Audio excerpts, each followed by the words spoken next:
বন্ধুরা, অনুরাগের ছোঁয়ায় দেখা গিয়েছে যে দীপাকে সোনা অনেক খারাপ ভাষা বলতে থাকে তোমার জন্য আজকে এই অবস্থা। তখন দীপা বলে, সোনা তোকে আমি বাঁচালাম আর তুই এরকম বলছিস?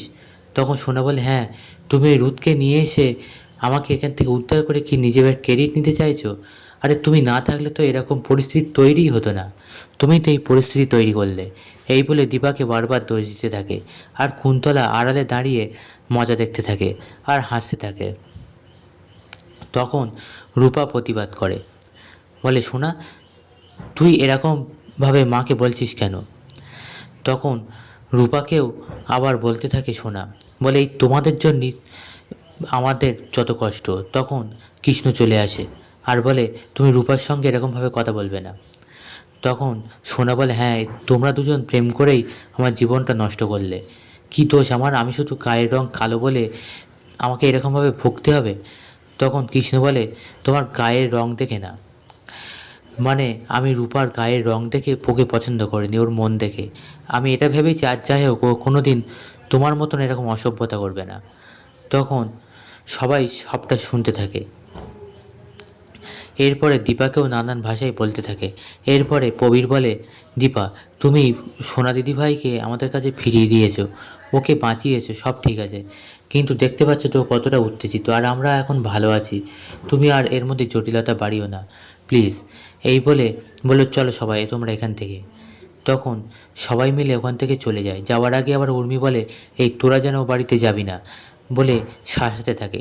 তখন রূপা বলে, হ্যাঁ, আমরা না গেলে তো তোমারই বেশি সুবিধা হবে। তখন এই বলে রূপা আর উর্মির মধ্যে ঝামেলা বাঁধে। তখন প্রবীর বলে, ছোট বৌমা, তুমি ওদেরকে ওইভাবে বলো না। এবার সবাই মিলে চলে যায়। এদিকে দেখা যায় বাড়িতে এসে তখন সোনা আবার উত্তেজিত হয়ে পড়ে। তখন দেখা যায় কুন্তলা বলে, হ্যাঁ আমি তো আছি। আর সোনা বলে, না আমার মা নেই। তখন দেখা যায় দীপা চলে আসে, বলে, হ্যাঁ ওর মা নেই, কিন্তু ওর বাবা তো আছে, ওর ফ্যামিলি আছে। তখন সোনা বলে, আবার তুমি এসছো এখানে? তুমি যদি এখান থেকে না যাও আমি কিন্তু সব ভাঙচুর করব, আর আমার এই চুল কেটে দেবো, দিয়ে আমি কাশী কিংবা বৃন্দাবনে চলে যাব। তখন দীপাকে ওই বাড়ি থেকে চলে যেতে বাধ্য করে প্রবীর।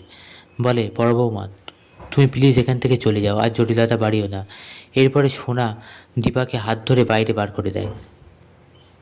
এরপরে দীপা বাইরে চলে আসে। তখন কুন্তলা বাইরে যায়, গিয়ে বলে, দীপা, আপনার জন্য আমার সত্যি খুব খারাপ লাগছে। তখন দীপা বলে, ও সত্যি আমার জন্য খুব খারাপ লাগছে না? তখন কুন্তলা বলে, হ্যাঁ সত্যি খারাপ লাগছে, লাগবে না?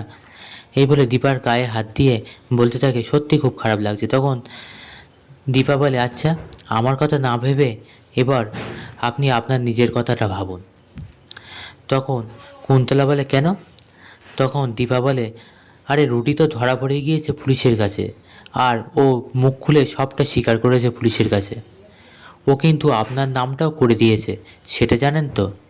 তখন কুন্তলা চমকে যায়, ভাবে রুটি আমার নাম করে দিল, আর কিভাবে ও পুলিশের কাছে ধরা পড়ল। দীপা এবার বলে দিল কুন্তলাকে যে রুটি পুলিশের কাছে ধরা পড়ে গিয়েছে। বন্ধুরা, এরপর কুন্তলার কী রিয়াকশান হবে? কুন্তলা কি এটা শুনে দীপার ওপর রেগে যাবে, রেগে গিয়ে আসল রূপটা দেখাবে? কি হতে চলেছে আগামী পর্বে জানতে চোখ রাখুন আমাদের চ্যানেলে।